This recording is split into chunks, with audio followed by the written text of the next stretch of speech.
تمہارا کیا گمان ہے میں تمہارے ساتھ کیا کروں گا؟ یک زبان ہو کے کہتے ہیں آپ کریم ہیں، سبحان اللہ، آپ کریم کے بیٹے ہیں۔ سبحان اللہ، کریموں سے کرم کے علاوہ ہم کسی چیز کی توقع کر سکتے ہیں؟ مسلمانوں یہ رسول اللہ صلی اللہ علیہ وآلہ وسلم کی تعلیم ہے۔ سبحان اللہ، کہ غیر بھی ان سے چاند کی طرف دیکھتا ہے تو یہ سمجھتا ہے کہ یہ کریم ہے، ان سے کرم کے علاوہ کسی چیز کی ہم توقع کر ہی نہیں سکتے۔ جب انہوں نے یوں کہا تو رسول کریم صلی اللہ علیہ وآلہ وسلم آپ علیہ الصلوۃ والسلام نے کہا جاؤ میں نے تم سب کو معاف کر دیا۔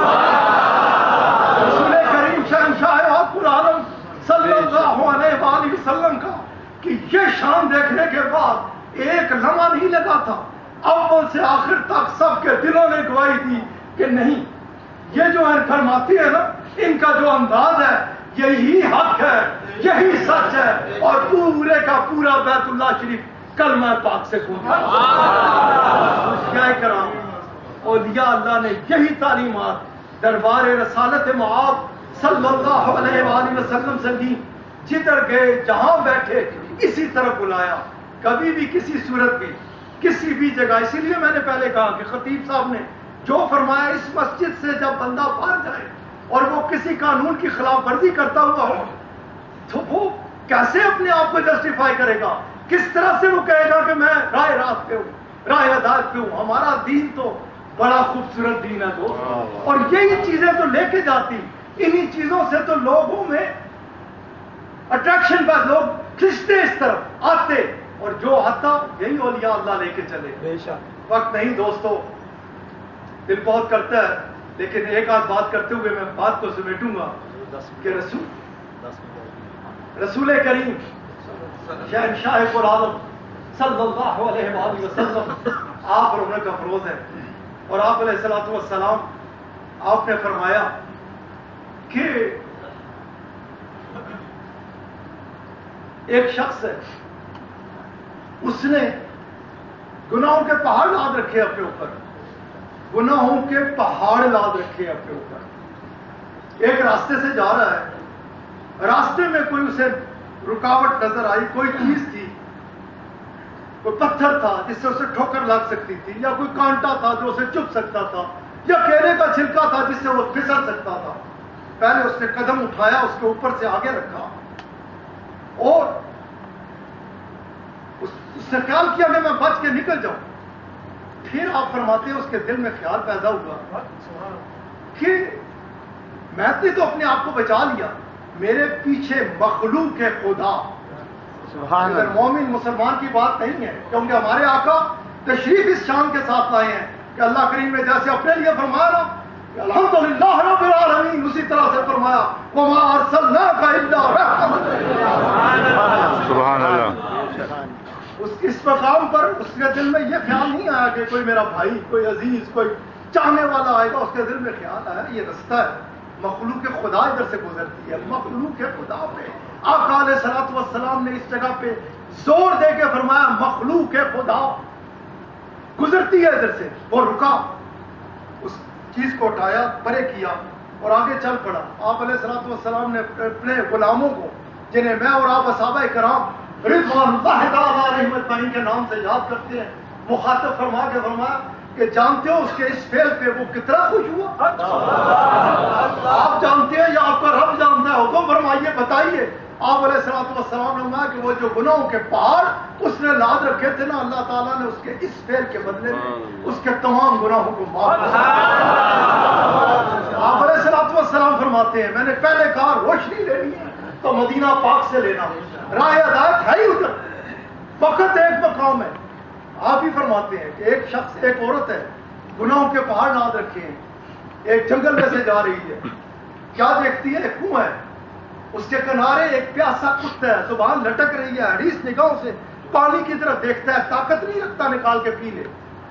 آپ علیہ الصلوۃ والسلام نے فرمایا کہ اس عورت کا بھی یہ حال ہے کہ گناہوں کے پہاڑ کو لاد رکھے ہیں اس نے اپنے اوپر، انتہائی گناہ گار عورت ہے۔ کتے پہ ترس آیا، کتے پہ ترس آیا، رکی، ڈول ڈالا، پانی نکالا، کتے کو بلایا، آگے چل دیا۔ آپ فرماتے ہیں میرے رب نے اس کے اس فعل کے بدلے میں اس کے تمام گناہوں کو معاف کر دیا۔ رسول کریم شہنشاہ عالم صلی اللہ علیہ وآلہ وسلم آپ رونق افروز ہیں. ہر غلام کی خواہش کوشش ہے کہ آقا علیہ الصلوۃ والسلام کا زیادہ سے زیادہ قرب نصیب ہو. میں اپنے بادشاہ علیہ الصلوۃ والسلام کے نزدیک سے نزدیک بیٹھوں. آپ علیہ الصلوۃ والسلام نے جب ان کی اس کیفیت کو دیکھا تو آپ علیہ الصلوۃ والسلام نے فرمایا کہ کیا تم جانتے ہو کہ کل قیامت کے بعد تم میں میرا سب سے زیادہ قرب کسے نصیب ہوگا؟ عرض کرنے لگے یا رسول اللہ. صحابہ کرام رضوان اللہ تعالی علیہم اجمعین عرض کرنے لگے یا رسول اللہ صلی اللہ علیہ وآلہ وسلم، ہمارا باپ اور ماں آپ کے قربان، ہماری تو خواہش ہی ایک ہی ہے، تمنا ایک رکھتے ہیں، آپ کا قرب اور آپ کا قرب. کرم فرمائیے، ہمیں بتائیے تاکہ اس عمل کو ہم مضبوطی سے تھام لیں. اب وہ عرفہ والا ہستی کہ جو ہماری رہنمائی فرماتے ہیں، ہماری تربیت فرماتے ہیں، آقا علیہ الصلوۃ والسلام نے اس موقع پہ جو فرمایا وہ یہ تھا کہ یاد رکھو تم میں سب سے زیادہ میرا قرب اسے ملے گا کہ جس کا اخلاق اچھا ہوگا، جو میٹھی زبان رکھتا ہوگا، جو کسی کو تکلیف نہیں دیتا ہوگا، کسی کے لیے برے جملے نہیں نکالتا ہوگا. جتنا اس میں کامل ہوتا چلا جائے گا اتنا ہی میرا اس سے قرب نصیب ہوگا. آپ علیہ الصلوۃ والسلام اپنے محل مبارک کے اندر تشریف لے جاتے ہیں. ازواج مطہرات ان کی بھی یہی کیفیت ہے کہ ہر ایک کی خواہش ہے کہ آقا علیہ الصلوۃ والسلام کا زیادہ سے زیادہ قرب نصیب ہو. آپ صلی اللہ علیہ وآلہ وسلم، آپ علیہ الصلوۃ والسلام نے انہیں مخاطب فرما کے فرمایا کہ کیا تم اس چیز کی خبر رکھتی کہ کل قیامت کے بعد میرا سب سے زیادہ قرب تم میں سے کسے نصیب ہوگا؟ عرض کرنے لگی کہ یا رسول اللہ صلی اللہ علیہ وآلہ وسلم، کرم فرمائیے، احسان فرمائیے، ہمیں بتائیے کہ ہماری تو خواہش ہی ہے کہ ہمارے بارے میں کہا جائے ہمیں آپ کا سب سے زیادہ قرب ملا، ہم آپ کے سب سے زیادہ قریب ہونا چاہتے ہیں. آپ علیہ الصلوۃ والسلام نے فرمایا کہ تم میں سے جو لمبے ہاتھوں والی ہو. حدیث مبارکہ میں آتا ہے ازواج مطہرات نے ہاتھوں کی پیمائش شروع کر دی کہ کس کے ہاتھ لمبے ہیں. آقا علیہ الصلوۃ والسلام کہ جن کے چہرہ مبارک کے اوپر ہر وقت ایک مسکراہٹ رہتی ہے وہ گہری ہوئی اس انداز سے کہ آپ کے دندان مبارک ظاہر ہوئے، جو حدیث مبارکہ بھری پڑی ہیں کہ صحابہ کرام رضوان اللہ تعالی علیہم اجمعین آپ فرماتے ہیں کہ ہم نے جب بھی اپنے آقا علیہ الصلوۃ والسلام کی طرف دیکھا آپ کو مسکراتے ہوئے دیکھا. صحابہ کرام رضوان اللہ تعالی علیہم اجمعین فرماتے ہیں کہ ہم نے جب بھی آقا علیہ الصلوۃ والسلام کو پایا ہم میں سے کبھی کوئی اس میں کامیاب نہ ہوا کہ ہم پہلے سلام کرتے. ہمیشہ آقا علیہ الصلوۃ والسلام نے سلام میں پہل کی. وقت نہیں ہے میں اس طرح چل پڑوں. میں جو بات کر رہا تھا آپ علیہ الصلوۃ والسلام اس انداز سے مسکرائے اور حدیث مبارکہ بھری پڑی ہے کہ صحابہ کرام فرماتے ہیں اس سے خوبصورت منظر ہماری آنکھوں نے دیکھا نہیں ہوتا. وہ نور کی شعائیں نکلا کرتی ہے آپ کے دندان مبارک سے کہ ہم دیکھتے ہیں اور بس دیکھتے ہی رہ جاتے ہیں. اور آپ علیہ الصلوۃ والسلام نے فرمایا کہ اس پیمائش سے مراد یہ ہاتھوں کی لمبائی نہیں بلکہ تم میں سے وہ کہ جب بھی کوئی سائل جس کے دروازے پہ آیا، یہ اس گھرانے کی تعلیم ہے، یہ میرے لیے ہے، یہ حضرت کے لیے ہے، میرے بیٹے کے لیے اور آپ سب کے لیے. اس عرفہ والا گھرانے کی تعلیم ہے کہ ہم نے لوگوں کو نہیں کہنا، اس گھرانے کی تعلیم ہے. بار غلاموں کو فرمایا تو فرمایا ہمیشہ مسکرا کے ملو ایک دوسرے سے، اچھا اخلاق رکھو. گھر کے اندر تشریف لے گئے تو فرمایا تمہارے دروازے پہ آنے والا جس کے پاس جو بھی سائل آیا کسی کو خالی نہ لوٹایا. اتنے لمبے ہاتھ ہوئے کہ جو آیا کچھ دے کے ہی بھیجا اسے میرا سب سے زیادہ قرب. سبحان اللہ. رسول کریم شہنشاہ عالم صلی اللہ علیہ وآلہ وسلم رونق افروز ہے. تیرے اور میرے نبی علیہ الصلوۃ والسلام رونق افروز ہے. ہمارے بادشاہ جن پہ ہمیں فخر ہے، الحمدللہ. کیوں نہ کرے انبیاء کو ہمارے نبی پہ فخر. اور قرآن سے بات کروں تو رب کریم بھی فرماتا ہے کہ جانتے ہو کہ میں کون ہوں؟ میں محمد رسول اللہ کا. وہ بھی فخر کرتا ہے. وہ ان کی شانیں رونق افروز ہے. آخری حدیث مبارک بیان کر کے بات کو ختم کروں گا. بڑا مشکل ہوتا ہے آقا کی بات کرے بندہ اور پھر اپنے آپ کو روکنے کی کوشش کرے. آقا ہی کا تو ذکر ہے کہ ورفعنا لک ذکرک، اس نے انہیں اس کو بلند کر دیا ہے. اس کو کسی کی احتیاط نہیں نہ کسی پیر صاحب دی، نہ کسی مریض صاحب دی، نہ کسی مولوی صاحب دی، نہ کسی مقتدی دی، نہ کسی استاد دی، نہ کسی شاگرد دی، نہ کسی فرشی دی، نہ کسی عرفی دی. اس ذکر پاک کو اس نے خود بلند فرمایا. اور اس ذکر کے ساتھ جس نے تعلق کو جوڑا، بڑا خوبصورت کلام لکھا ہے، بڑا ہی خوبصورت. جس نے اس ذکر پاک کے ساتھ اپنے تعلق کو جوڑا، وہ اس ذکر کو کچھ نہیں دے سکتا. یہ ذکر اسے کہاں سے اٹھاتا ہے اور کہاں لے جاتا ہے. آپ علیہ السلام رونق افروز ہیں، اور آپ صلی اللہ علیہ وآلہ وسلم آپ نے اپنے دست آپ کو ایسے اٹھایا. ایسے اٹھانے کے بعد انگلیاں مبارک ایسے فرمائی، ایسے جوڑی، ایسے ایسے کرنے کے بعد ایسے جوڑ دی. اور آپ علیہ السلام نے فرمایا کہ کیا تم جانتے ہو کہ کل قیامت کے بعد میرا یہ قرب کسے نصیب ہوگا؟ ایسے انگلیاں جوڑی ہوئی، ایک دم سب میں ایک جذبہ پیدا ہو گیا، یہ قرب یہ بھی ہمیں مل سکتا ہے. آپ علیہ السلام نے فرمایا ہاں مل سکتا ہے، لیکن کیا تم جانتے ہو کہ یہ کسے ملے گا؟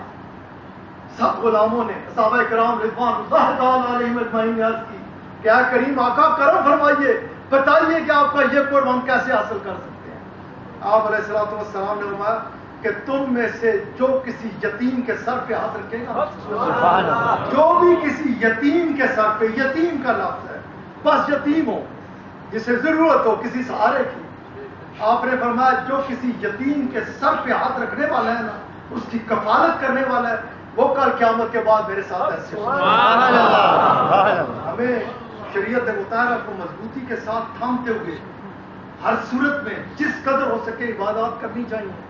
نماز میرے اپنے لیے ہے اور میرے اپنے فائدے کے لیے ہے. روزہ میرے اپنے لیے ہے، میرے اپنے فائدے کے لیے، ایسے ہم سب کے لیے ہے.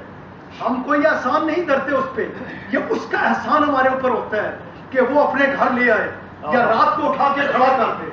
ہدایت دین جانا بندہ ہے، ہدایت دینے والا وہ ہے. قرآن کریم نے اس نے فرمایا ہے کہ ہدایت چاہتا وہی ہے جسے میں ہدایت دوں. ہم اس پہ ہماری گردنوں میں سریا نہ آئے، ہم دوسرے کو کمتر نہ سمجھیں. یہ تو ہم نے کرنا ہی کرنا ہے، لیکن میرے دوست اگر اسے راضی کرنا ہے نا، اس کی خوشی چاہتے ہو، اپنے نبی علیہ الصلوۃ والسلام کی آنکھوں کی ٹھنڈک بننا چاہتے ہو، تو مخلوق خدا کے لیے کار خیر میں جس قدر ہو سکے، جس قدر.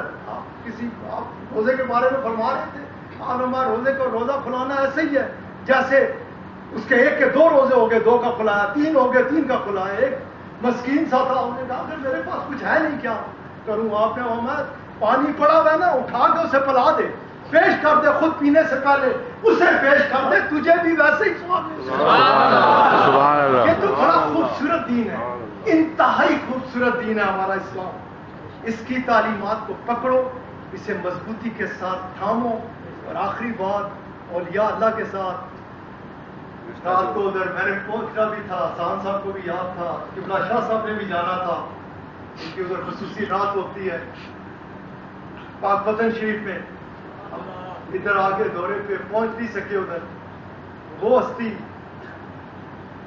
بابا جی رحمت اللہ علیہ پاک وطن شریف والے، آپ نے ان میں لکھتے ہیں اپنے لوگوں کی تربیت کے لیے کہ میں نے اپنے کسی ہم اثر بزرگ کے ساتھ ایک بات طے کی کہ ہم میں سے جو پہلے اللہ کریم کے پاس چلا جائے گا نا، اپنے پیارے رب کے پاس، تو وہ دوسرے کو یہ ضرور بتائے گا کہ اللہ تعالیٰ نے اس کی کون سی چیز کو سب سے زیادہ پسند کیا.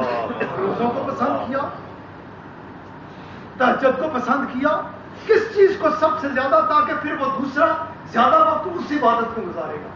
آپ فرماتے ہیں پاک پتن والی الفا والا ہستی، آپ فرماتے ہیں کہ وہ چلے گئے پہلے مجھ سے اور وعدے کے مطابق آئے، مجھے ملے اور کہنے لگے بابا میرے رب نے تو میرے سے یہ پوچھا کہ میری مخلوق کے لیے کیا کیا. سبحان اللہ، سبحان اللہ. زندہ رکھے اور اپنے پیارے حبیب علیہ السلام کی سچی پکی اور پختہ محبت میں ہمیں موت دے تو اسی محبت میں، ہمیں کل قیامت کے دن اٹھائے تو اسی محبت میں. اللہ کریم ہم سب کے صغیرہ و کبیرہ گناہ معاف فرمائے. اللہ تعالیٰ ہم سب کا حامی و ناصر. ماشاء اللہ.